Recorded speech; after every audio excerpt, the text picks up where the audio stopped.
রাজধানীর আগারগাঁওয়ে তৃতীয় ধাপের উপজেলা নির্বাচনের সার্বিক বিষয় নিয়ে জানাচ্ছেন প্রধান নির্বাচন কমিশনার কাজী হাবিবুল আওয়াল। আমরা সরাসরি চলে যাচ্ছি সেখানে।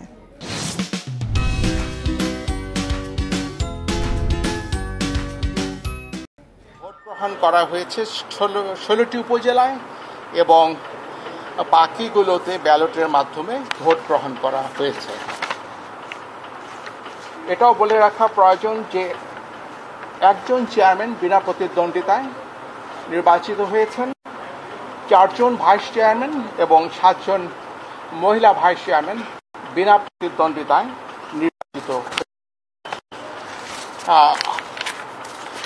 নিরপেক্ষ, অবাধ, নিরপেক্ষ ও সুশৃঙ্খলভাবেই নির্বাচন মোটামুটি হয়েছে, আমি বাকিটা পরে বলছি।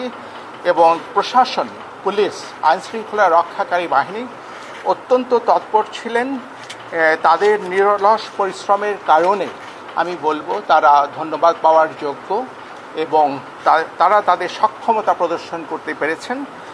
প্রায় বলতে গেলে 2-4টি অনভিপ্রেত ঘটনা ছাড়া সাধারণভাবে নির্বাচন যথেষ্ট শান্তিপূর্ণভাবে হয়েছে।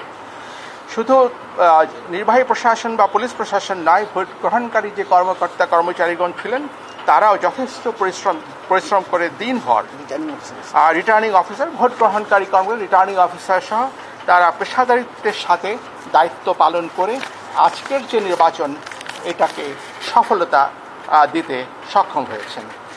খুবই সীমিত পরিসরে কয়েকটি অপ্রীতিকর ঘটনা ঘটেছে, কিন্তু সেগুলো এমন নয় যে অবাধ ভোটাধিকার প্রয়োগকে বাধাগ্রস্ত করেছে বা প্রতিহত করেছে, তা নয়।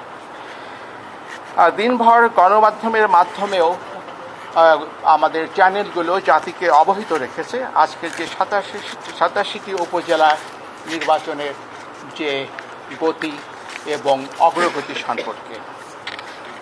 আজকে আইনশৃঙ্খলা রক্ষা করতে গিয়ে আমাদের আইনশৃঙ্খলা রক্ষাকারী বাহিনী, ম্যাজিস্ট্রেট তারা তৎপর ছিলেন। 30 জনকে আটক করা হয়েছে। তারা ভোট কারচুপির চেষ্টা করেছিলেন, তাদেরকে আটক করা হয়েছে এবং তাদের 2 জনকে তাৎক্ষণিকভাবে কারাদণ্ডে দণ্ডিত করে পাঠানো হয়েছে, জেলে পাঠানো হয়েছে।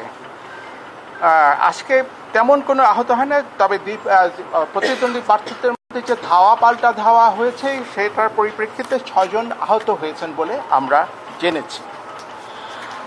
কেউ সহিংসতায় তেমন কেউ আহত হন নাই। আমাদের একজন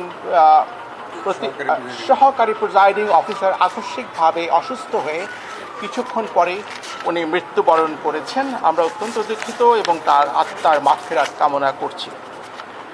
নানিয়ারচর নামে একটা জায়গা আছে, সেখানে রাঙ্গামাটি, সেখানে ইউপিএফ তাদের বেশ কিছু প্রভাব আছে।